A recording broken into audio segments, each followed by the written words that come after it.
Hello guys, आज हम आलू के फिंगर बनाएंगे जिनको मैंने पहले से धो लिया है। अब मैं इनको चाकू से पतले पतले चिप्स की तरह काट रही हूँ।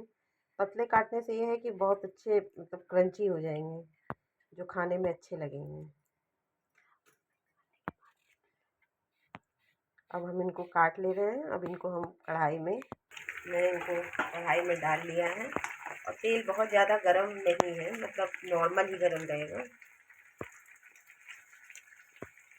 आलू जो चिपक ना जाए इसलिए इनको पलटे से एक एक आलू कर देती हूँ मैं। उनको कुछ देर एकदम ऐसे ही छोड़ देंगे। जो बोलो, ये पनीर है। ये पनीर भी अच्छा लगता है, ऐसे कट कट करके लम्बे लम्बे इनको फ्राई कर दीजिए, डीप फ्राई। और उसमें नमक और काली मिर्चा लगा के खाइए हरी चटनी के साथ, बहुत टेस्टी लगता है। बाय।